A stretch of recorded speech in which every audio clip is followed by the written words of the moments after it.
young, I prided myself as a nonconformist in the conservative U.S. state I live in, Kansas.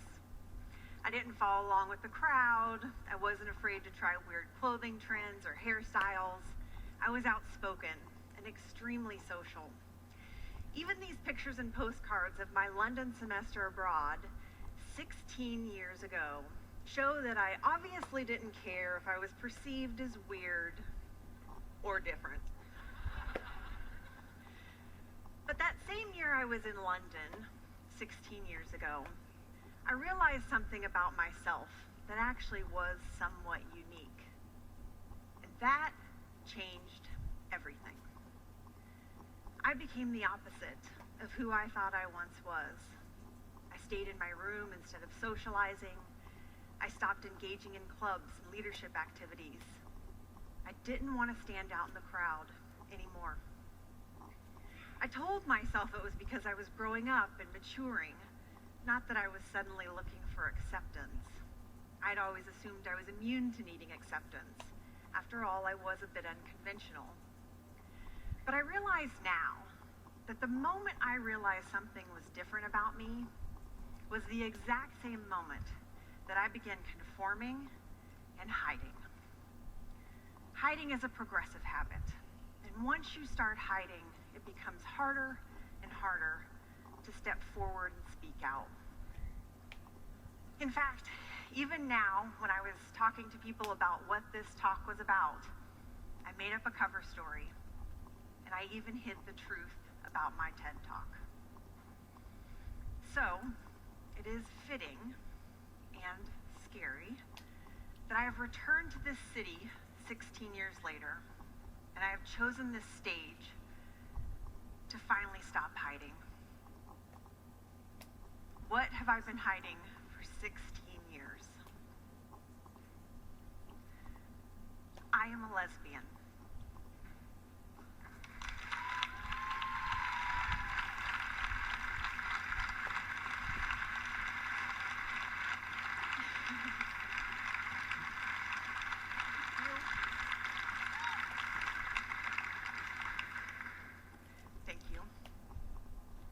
Struggled to say those words because I didn't want to be defined by them.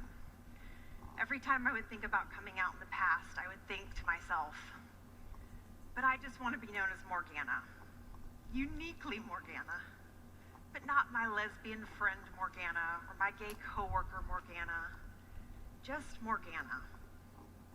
For those of you from large metropolitan areas, this may not seem like a big deal to you. It may seem strange that I've suppressed the truth and hidden this for so long. But I was paralyzed by my fear of not being accepted. And I'm not alone, of course. A 2013 Deloitte study found that a surprisingly large number of people hide aspects of their identity.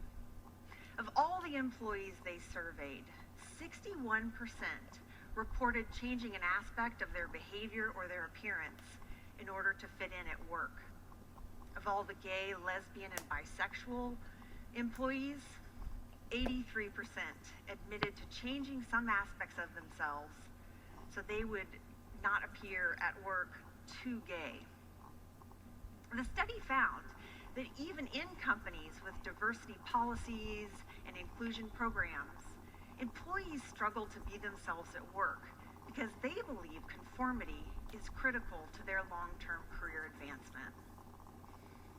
And while I was surprised that so many people, just like me, waste so much energy trying to hide themselves, I was scared when I discovered that my silence has life or death consequences and long-term social repercussions. 12 years. The length by which life expectancy is shortened for gay, lesbian, and bisexual people in highly anti-gay communities compared to accepting communities. 12 years reduced life expectancy.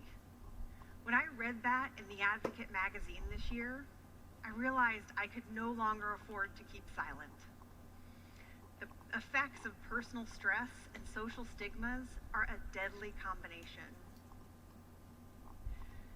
The study found that gays and anti-gay communities had higher rates of heart disease, violence, and suicide. What I once thought was simply a personal matter, I realized had a ripple effect that went into the workplace and out into the community for every story just like mine. My choice to hide and not share who I really am may have inadvertently contributed to this exact same environment and atmosphere of discrimination. I'd always told myself there's no reason to share that I was gay. But the idea that my silence has social consequences was really driven home this year when I missed an opportunity to change the atmosphere of discrimination in my own home state of Kansas. In February, the Kansas House of Representatives brought up a bill for vote that would have essentially allowed businesses to use religious freedom as a reason to deny gays services. A former coworker and friend of mine has a father that serves in the Kansas House of Representatives. He voted in favor of the bill, in favor of a law that would allow businesses to not serve me. How does my friend feel about lesbian, gay, bisexual, transgender, queer, and questioning people? How does her father feel? I don't know, because I was never honest with them about who I am. And that shakes me to the core. What if I had told her my story years ago? Could she have told her father my experience? Could I have ultimately helped change his vote? I will never know. And that made me realize I had done nothing to try and make a difference. How ironic that I work in human resources, a profession that works to welcome, connect, and encourage the development of employees, a profession that advocates that the diversity of society should be reflected in the workplace. And yet I have done nothing to advocate for diversity. When I came to this company 1 year ago, I thought to myself, this company has anti-discrimination policies that protect gay, lesbian, bisexual, and transgender people.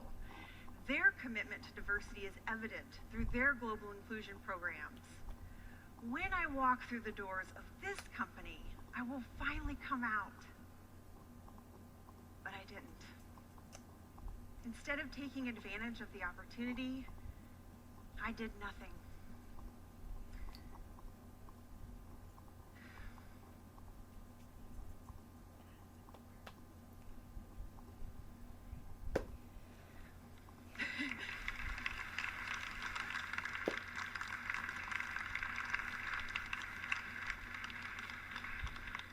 When I was looking through my London journal and scrapbook from my London semester abroad 16 years ago, I came across this modified quote from Toni Morrison's book, Paradise. There are more scary things inside than outside.